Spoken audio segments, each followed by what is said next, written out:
Hello, networkers, and welcome back to another episode of Ask the Network Engineer. And this is a special episode. So, when I first started this new video series, and I've been getting a lot of questions from you guys, and we've been answering those questions one by one in different episodes on this channel. And I noticed something that was a very common trend among all the questions that you've been asking about. It was very evident. It was really about the struggles of being a network engineer in terms of the job market. You have stressed your concerns, your frustrations, your angry, your lack of passion or losing a passion of wanting to be a network engineer.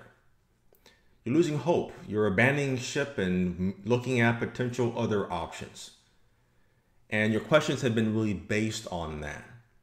So I've been creating different videos from your questions to help you for the right tactics and the things to consider for getting a job as a network engineer. And again, the questions will continue to come because it's a very critical issue that you're seeing right now. You're doing everything that you're doing. You're getting certified, but you're not getting the jobs. You're losing passion.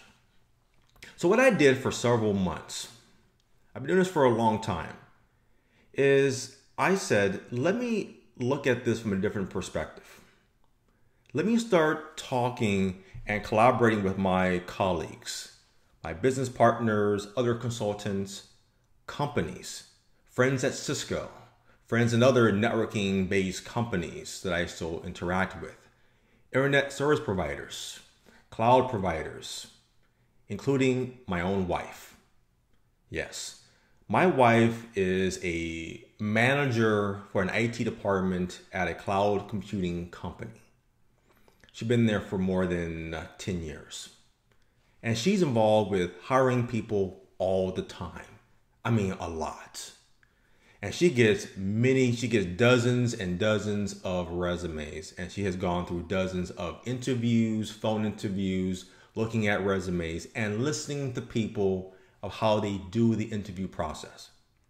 And what I always found interesting that when we talk about her experiences of interviewing people within her company is that they all say more or less the same thing. That they want to be network engineers. And it was like interesting. I'm doing a video series on my YouTube channel for my business on Route Hub about, tactics of being a network engineer.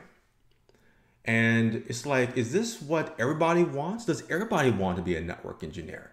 So I found it very, very interesting. So I spent an evening interviewing her very detailed about particular things with what works, what doesn't work, what are your concerns about the resumes that you see and how they interview. And I took those same questions and I took it to other people that I work with, other consultants, other network engineers in the field, other business partners, presidents of companies, my friends at Cisco, and many other companies, asking them the same questions. And it was very interesting, but all of them said the same thing. I also went deep into my brain and my various resumes and also put input to this as well. And a lot of this, I agree with what they're saying. Some things are a little different, and I'll talk about that further. And that's what this particular video is going to be about for As the Network Engineer for this episode. I'm going to walk you through exactly what real engineers, consultants, my wife, who hires people all the time, many interviews, and to give you what they are saying. And a lot of it is interesting because we always think, well, I got my CCNA, I should be a network engineer. It's not cut and dry. It's much more than that. And I took a lot of time with this, so I created PowerPoint presentation of bullet points to talk about the different phases of this process. And I also will make sure that I have this PowerPoint presentation as a download so you can use it for your own reference. Now, I would say that some of the things I'm going to talk about are a little uncomfortable for me to say because we're not perfect. I'm not perfect at all. And a lot of this may come off like companies are looking for perfection, but they're not. So this is going to be a very informative episode in this series. So we got a lot of stuff to talk about, so let's get started. When you are becoming a network engineer, or really applying for any job, there really is a 6-step process to this, a phase of how all of this happens. So again, I talked about the different type of questions that I asked my wife and my other business partners, consultants, network engineers. Well, it was based on 3 main categories. And the first one is with job searching. That's where we all begin. So many of you are searching for a job position as a network engineer. Well, when you're job searching, you really got to be very innovative and you got to do a lot of research and searching on multiple sources. Look at all job websites. The first one is Craigslist. A lot of companies post job opportunities on Craigslist. It's a lot cheaper. My wife and her company, they post their jobs on Craigslist. There are a lot of stuff up there. So I tell people, look on Craigslist based on where you live for those opportunities. You can also look at the traditional websites like Monster or Dice. Those can be also very effective as well. But also don't limit your search only with job websites. Also consider social media sites like LinkedIn. LinkedIn has numerous job opportunities that I see listed all the time. So also use LinkedIn as your source for looking for potential jobs that interest you. Also, look at company websites for their job listings, their postings that's on their main website, like Cisco, many ISP networks, cloud computing providers that are out there, basically network-centric companies. Go to their websites and see what jobs are listed on their websites. You also have a very great chance of looking at particular type of industries for great opportunities, especially if you want to be a network engineer. That is with government agencies, universities, school campuses, and hospitals. I have personally seen this very, very effective in my professional career. Part of my work experience in the past, before I started my own business, was working for a government agency. Specifically the location in Livermore, California. At the time, it was called Lawrence Livermore National Laboratory. So we call it the lab. That was a great place. That was very innovative with new projects, network projects that we worked on. They embraced training and certifications and moving around for growth opportunities. Great environment for that. I really recommend that. In terms of universities or school districts, one of my clients that I have, or I do a partnership with another consulting company, is I done a lot of projects for school districts. And they got great donations and they get like the top of the line equipment. You want to be in those environments. It's a lot of great stuff. And hospitals or medical locations. That's also a very evolving field.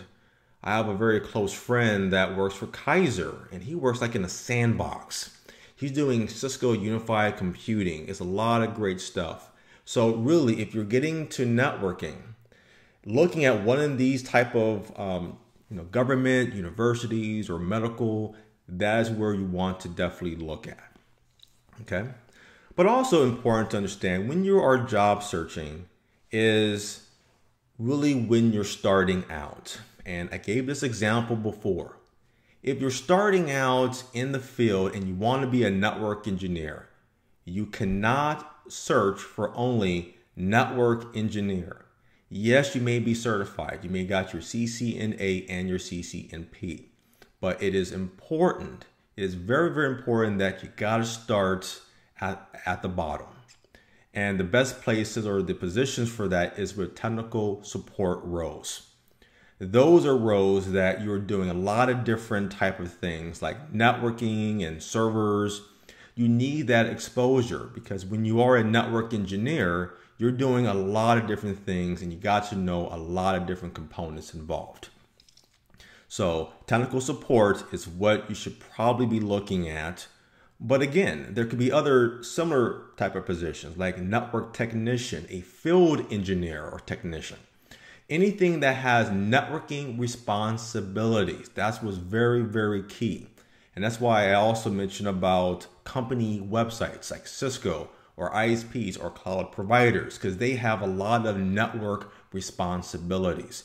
Just keep those factors in mind when you are searching for a job. Furthermore, it's important to research and to search for the number of technical jobs based on where you live. That is very, very important.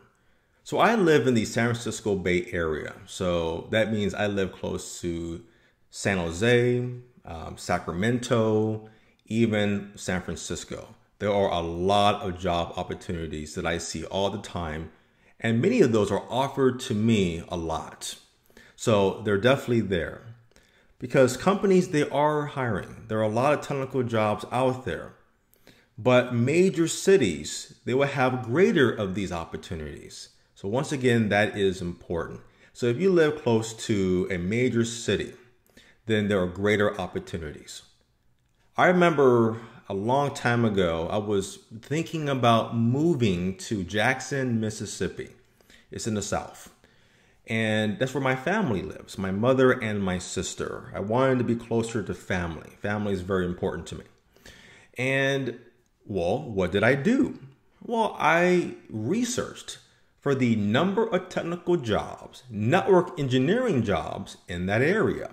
Not for me to work as an engineer, but just to be aware of that environment. And unfortunately, there were not a lot of technical jobs in anywhere in Jackson, Mississippi compared to the San Francisco Bay Area. So if I was starting out in networking and if I lived in Jackson, Mississippi, I would be struggling to get a position as a network engineer because the number of technical jobs is very, very minimal. And of course, I'll be frustrated and losing passion.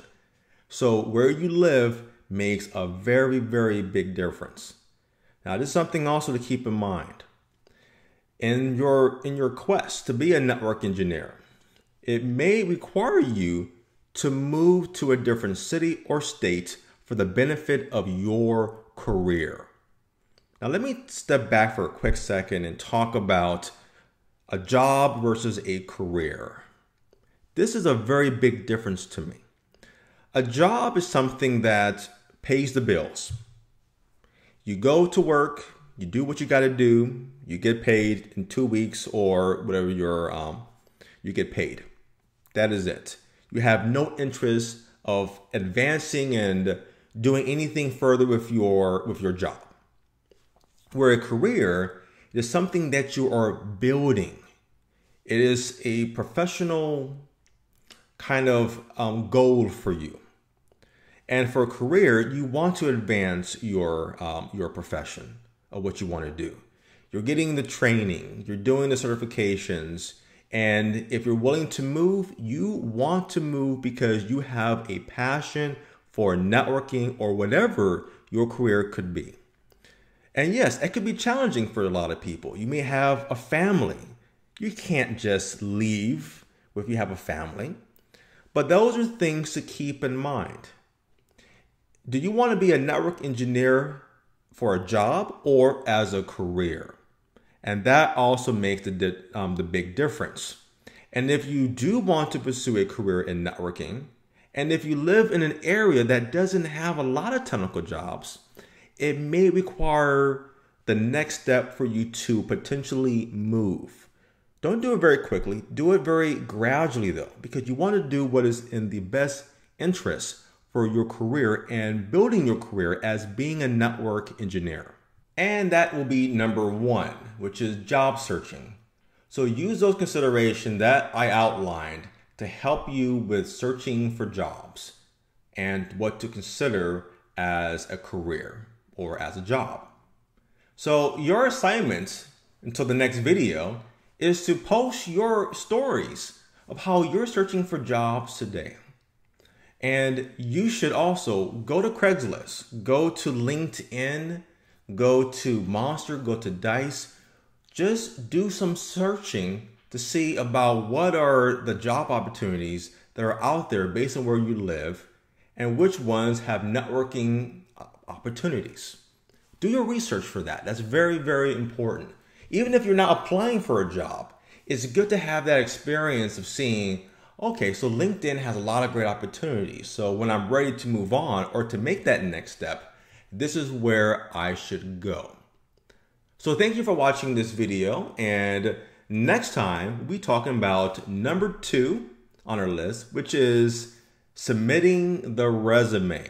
Now, a lot of my colleagues, my wife, consultants, we have a lot of feedback about what people do right and what they do wrong.